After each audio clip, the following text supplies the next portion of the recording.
Hello সবাইকে, আশা করি সবাই খুব খুব খুব ভালো আছো। ভীষণ গরম পড়েছে, প্রত্যেকে নিজের যত্ন নিতে একদম ভুলবে না। আজ শুক্রবার, আমার কাছে শুক্রবারের বিকেলটা খুব আনন্দের, আর রবিবারের বিকেলটা তেমনি কষ্টের। কেন বলো তো? কারণ শুক্রবারটা তোমাদের দাদার ছুটি, আর তারপর শনি রবি আমার কাজে ডাবল পাওনা। আর রবিবার বিকেল মানেই পরের দিন মানে সোমবার থেকে আবার ছোটাছুটি। তাই আজ বিকেলবেলা বেরিয়ে পড়েছিলাম তিনজনে। মাঝে মাঝেই বেড়াই, তবে আমার এক কলিগের কাছে শুনলাম যে নতুন একটা ক্যাফে খুলেছে, তাই গন্তব্য আজ সেখানে। এই যে মেয়ে গেছিলো বন্ধুর বাড়ি, সেখান থেকে আমাদের সাথে জয়েন করে নিল। এবার আমরা তিনজনে বেরিয়ে পড়লাম। কি বলো তো, তিনজনে মাঝে মাঝে বেরালে না খুব ভালো লাগে, মনটা খুব ভালো থাকে।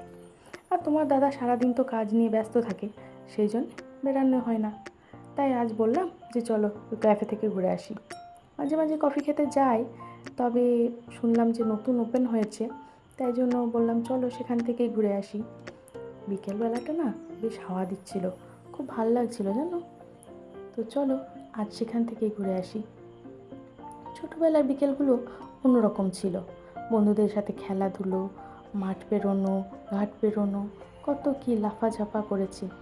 সেই বিকেলগুলোর সঙ্গে আজকের বিকেলগুলো কত তফাৎ বলো। যাই হোক, কিন্তু জীবন তো থেমে থাকে না, জীবন পাল্টে যায়, আর পাল্টানো জীবনের সঙ্গে আমাদেরকে খাপ খাইয়ে নিতে হয়। এই দেখো চলে এসেছি, অনেকটাই কাছে চলে এসেছি। ওই যে দেখো দূর থেকে দেখা যাচ্ছে ক্যাজ লেখা আছে, ওইখানটাতেই আমরা যাব। ওইখানে আমরা আগেও চা খেয়ে গেছি, তখন ক্যাফে ছিল না। যাই হোক চলো ভেতরে যাই। এই যে দেখো আমরা ভেতরে চলে এসেছি। এই দেখো অ্যাম্বিয়েন্সটা না খুব সুন্দর।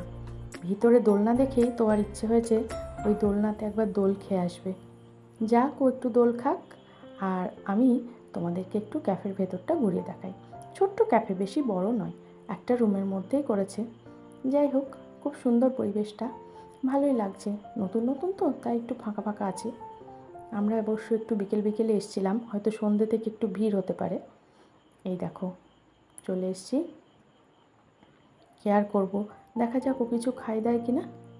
এখানে তেমন কিছু আইটেম নেই, চা কফি বেশি আছে, কিছু ড্রিঙ্কস আছে। আর এই দেখো স্যান্ডউইচ, ও একটা নিয়েছে স্পাইসি চিজি স্যান্ডউইচ। দেখছিল ভেতরে চিজ কেমন আছে, বলছে মা একটু ভেঙে দেখবো। আমি বললাম ঠিক আছে দেখো, কিন্তু দুই হাতে করে ঘেঁটে খাওয়াটা আমার আবার ঠিক পছন্দ নয়, বেশ গরম ছিল। যাই হোক, চা কফি খেলাম, একটু গল্প করলাম, এবার বাড়ি ফিরি। আজকের ব্লগটা এইটুকুই। এই ছোট্ট ছোট্ট ব্লগে তোমরা আমার সাথে থেকো, পাশে থেকো, আর সবাই খুব খুব খুব ভালো থেকো। ততক্ষণ টাটা, গুড নাইট।